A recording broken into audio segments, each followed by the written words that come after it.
Now we're going to get down to the nitty-gritty of what Indians are all about. I still say we Indian people are believers in the truth. This is the way of life that was given to your people. You're born an Indian, you're going to die an Indian. Indianness is a good life.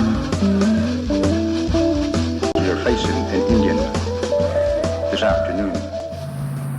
Hi, I'm Bobby Fox. I'm from Henrietta, and now I live in Preston. We have a flower patch on Highway 75.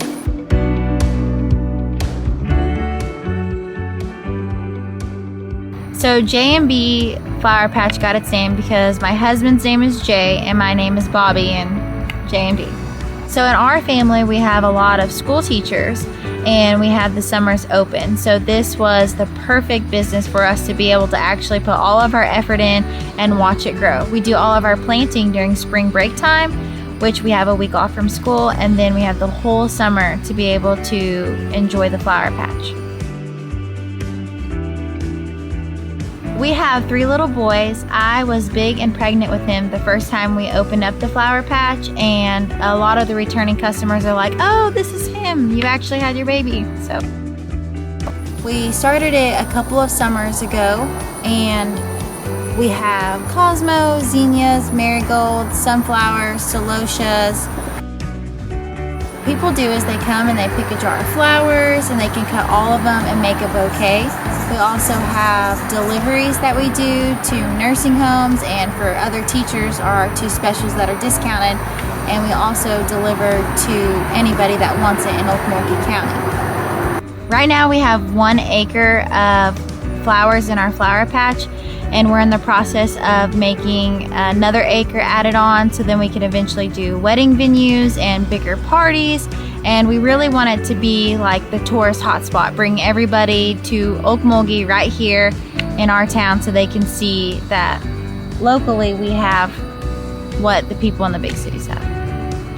Yeah, we have, the biggest hit is the photography. They want to come every day, and we are wrestling with trying to find them an open spot. We have them coming from as far as Texas trying to take photography in our sunflower field, and we always allow our local photographers first and try to keep them really, we're all about local for everything we do.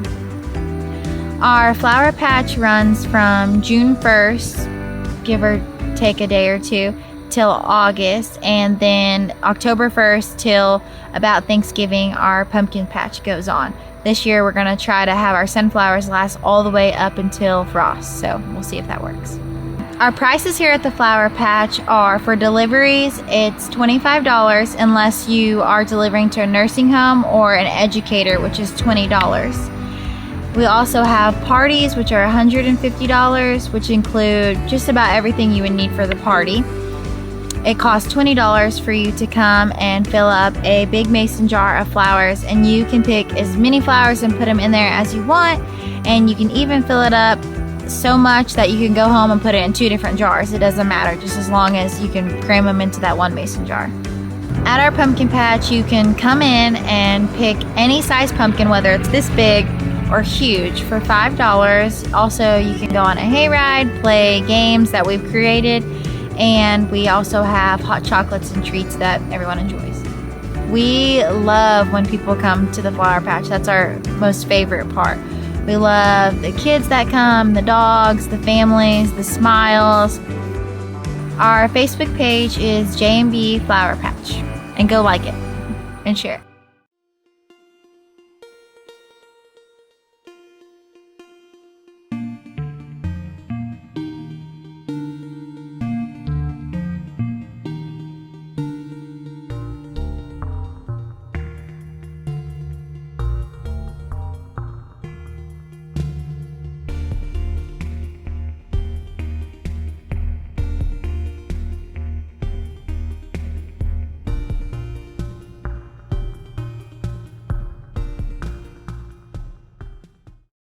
So I am talking with Frances Danger, and she is a member of SPIRIT, which is the Society to Protect Indigenous Rights and Indigenous Treaties. Could you give us just an overall view of what that group is and what they do, and how they are made up and who they represent?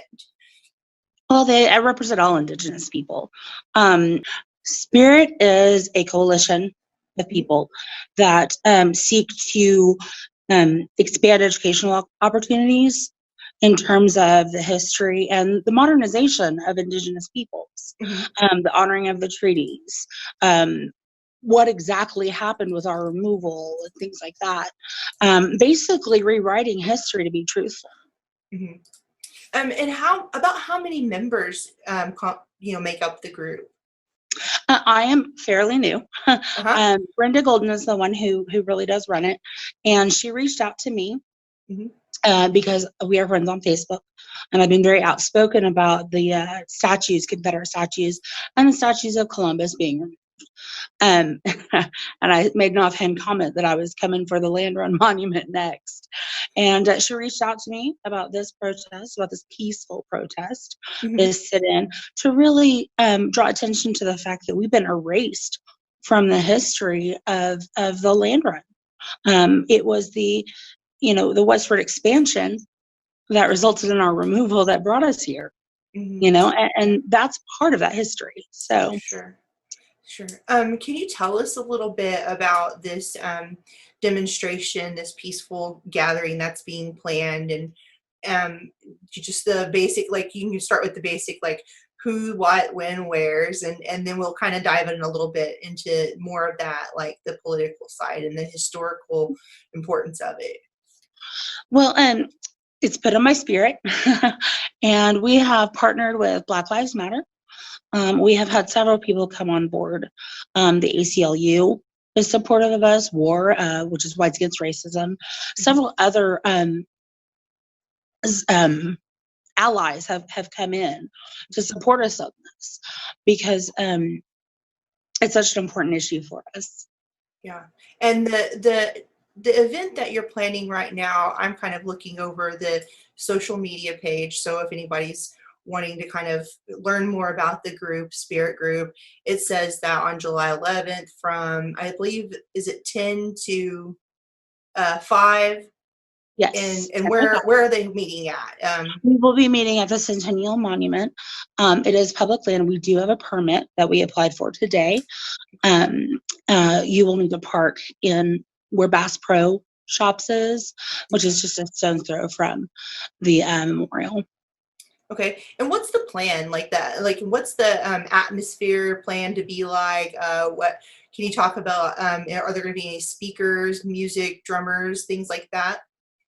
We are encouraging people to bring their drums, show up and make noise, be heard. We are lining up speakers right now. We have reached out to several people and they've expressed interest. We're just trying to coordinate it all.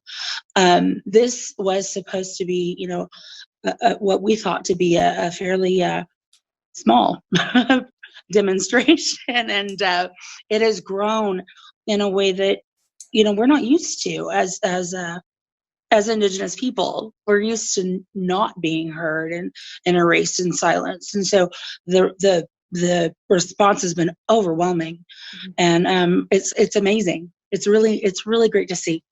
Good. Have you guys ran into any barriers as you're planning this event? I hear that you've gotten your permit today, so it seems like from the planning and implementation side that you guys are permitted and everything's running smooth. Any other kind of problems you're having? Any issues on social media? Anyone kind of from an opposite opinion or standpoint giving you any hard time or anything like that? There will be a counter protest, which we welcome. Everyone should have a voice. Everyone should have their right to be heard. We do want to let people know that this is completely a peaceful sit-in. We have no plans to deface or defile or topple or even tap that memorial. Right. Unfortunately, there has been miscommunication in terms of what we were wanting to do. Right. And there's been a counter protest, and these counter protesters are very adamant about wanting to protect the statue to the point that they are going to be armed. Okay. And yeah, that's a concern. We have been in contact with the person who started the counter protest, and we are currently working to meet in the middle, because neither side wants this to escalate. We want it to be peaceful. We just want to be heard. To that end, we actually have a meeting with Mayor Holt next week after the protest. We're not going to hurt the memorial and then present ourselves to a government official. It's just not, it's not smart. And so we're hoping that we can reach,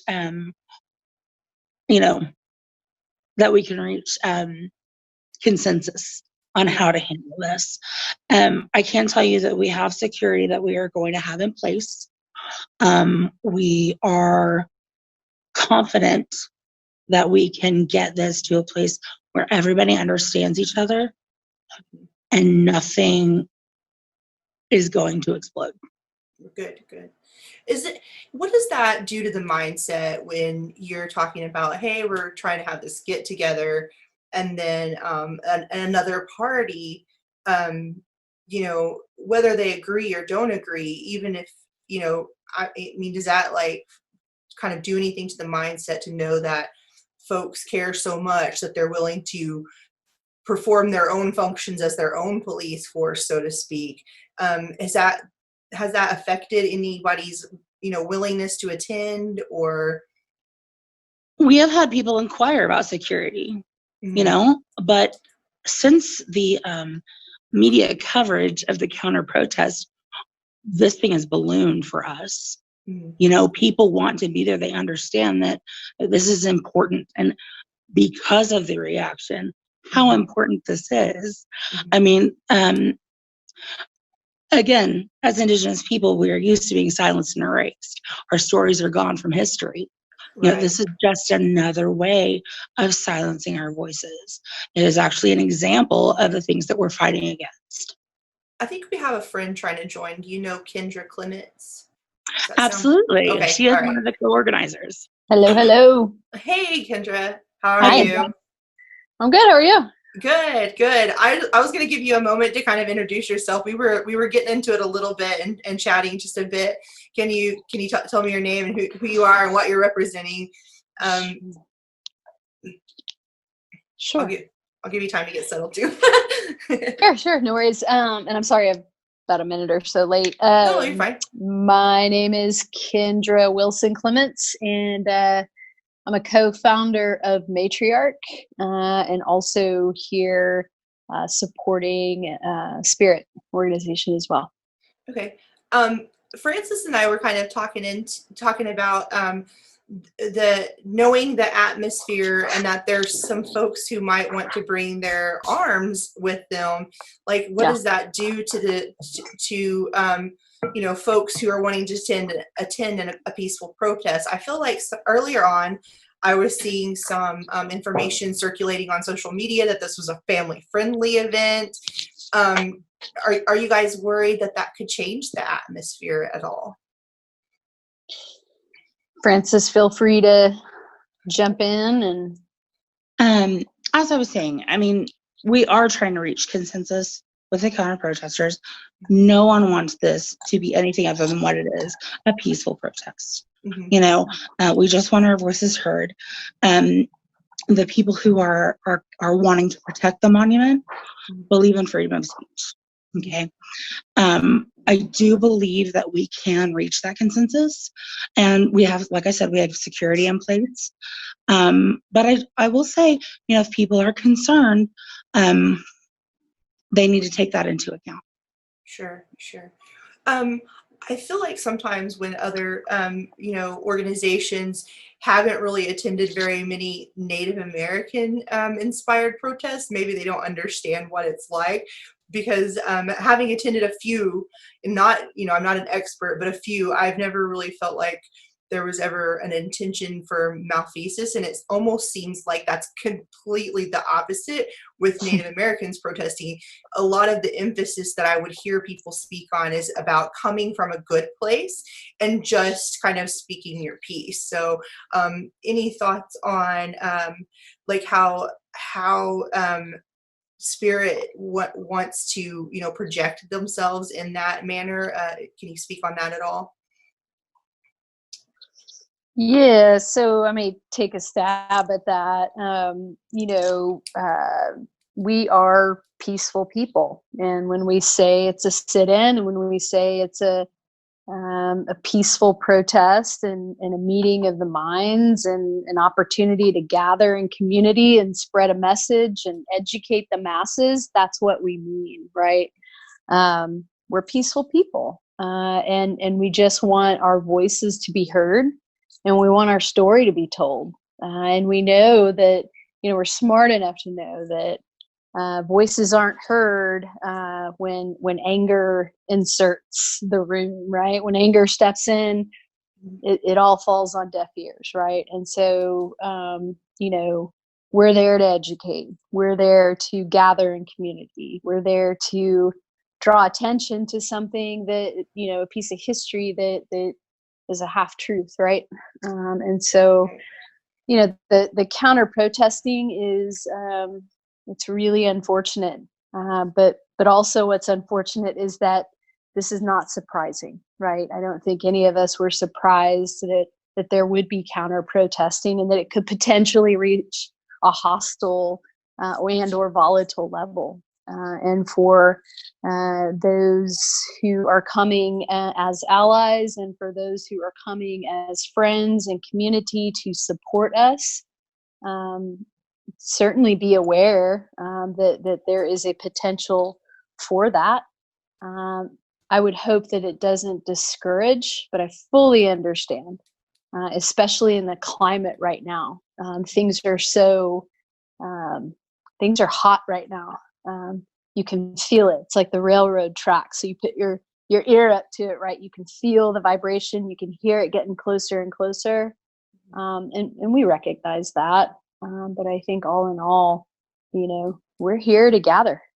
What we would love to have happen, and I think what is happening is first and foremost, I'm thankful for these opportunities to, get our message out, through you and through other outlets and through other media and press release opportunities. It's important, right? Because we get to, face forward. This is what we are. This is why we're going. And so I'm hopeful that these types of interviews are going to get the word out and just reinforce the message that we're there to peacefully have this day, right? Can you tell me a little bit about Matriarch too? I probably should have asked that in the beginning, and what it is and what it does, who it's made up of. Sure. So I'm a co-founder in the organization, and the other half of Matriarch is Sarah Adams Cornell. She's the other co-founder. We have we've been running Matriarch since about November of 2015, so going on 5 years now. And essentially, what our mission is to help provide direct services and resources to Native women and our babies in our communities. We've got about 100 members, 2 chapters, one in Oklahoma City and one in Tulsa. And it seems that each year we're just, increasing our membership, increasing interest, and really making good movement in the direction to help our mamas, who in turn help babies, who in turn help community, right? Sure. And so that's a little bit about who we are. I wanted to ask either or both of you ladies to kind of give me your insights on the fact that we even have a sculpture portraying this. with regard to these statues and these monuments, and the fact that it is just portraying what appears to be very jovial, white folks on horses who are coming to this new land, and they're, yipping and yaheeing and all of that stuff, excited to get to this new land, this new life, this new opportunity. And that's the only story that you tell. That's the only thing that you see here, which is intentional, right? Across the country, which, by the way, I'm celebrating the fact that California removed their statue of Columbus today. And so we're seeing that stuff happening across the country. But those statues are symbols of racism and oppression.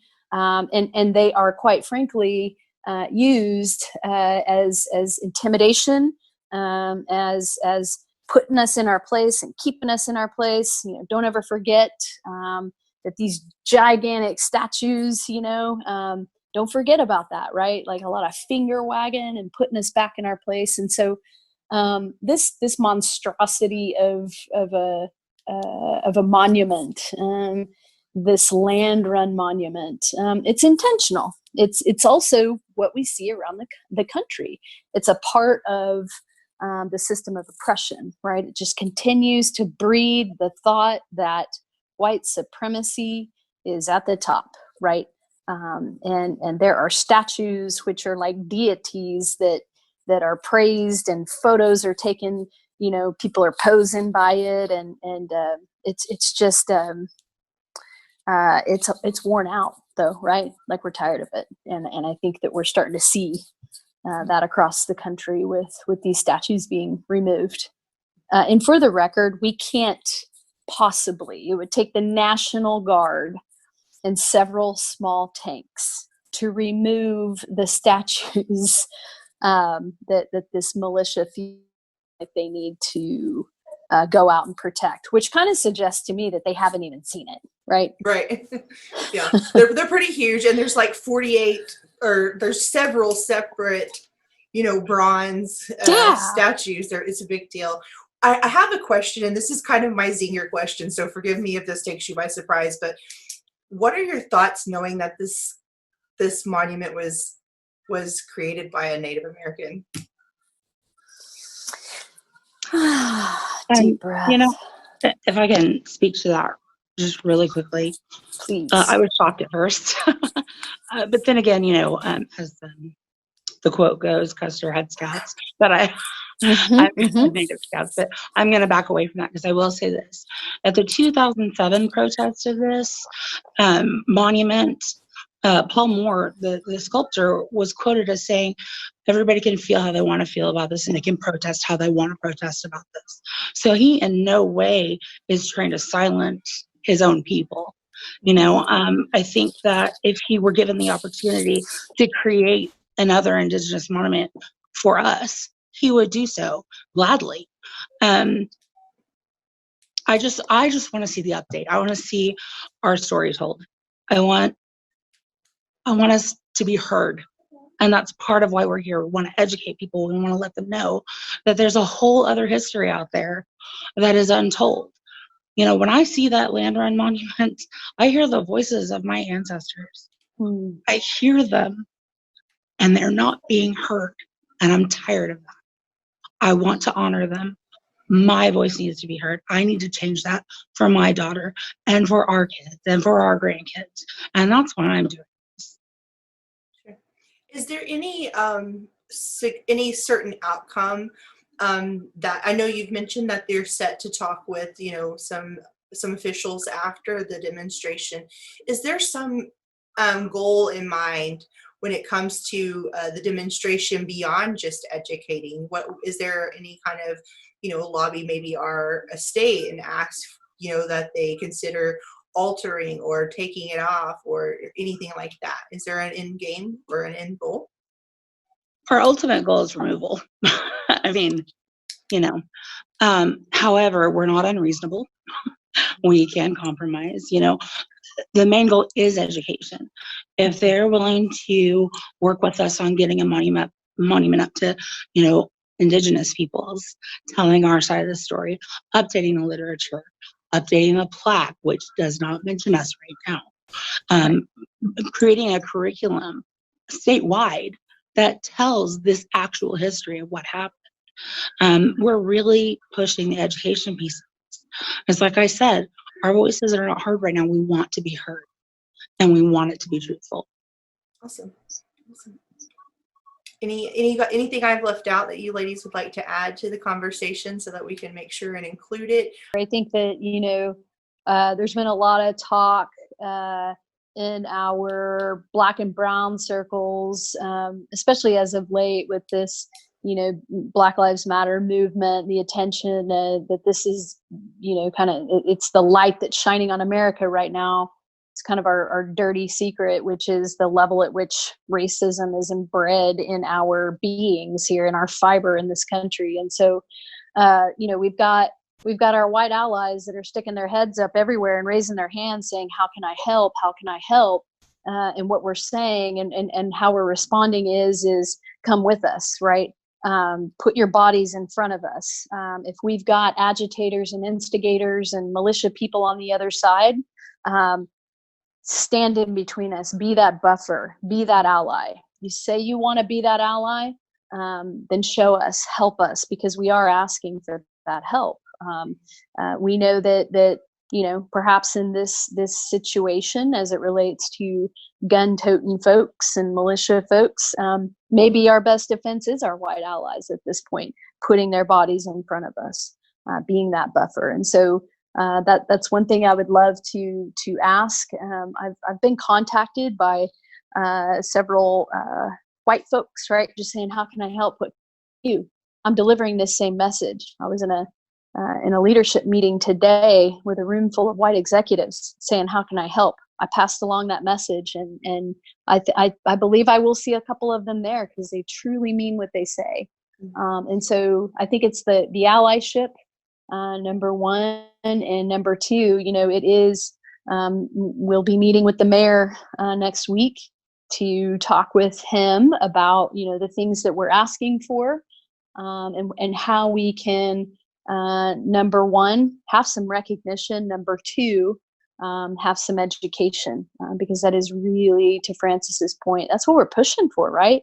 I didn't get this stuff in school. I was lied to in elementary school too. I had land runs, right? Reenactments in elementary. Yeah, crazy. I was the one native. I remember the school pictures where they brought the land run background to the school. Yeah. And my grandma has this in an album, and I'm like looking at this and I'm like horrified, like, now, and like that. Yeah. So there's definitely a need for it. And it's interesting that technique that you're mentioning is really interesting, because I'm seeing that playing out as I'm watching live feeds of protests across the nation.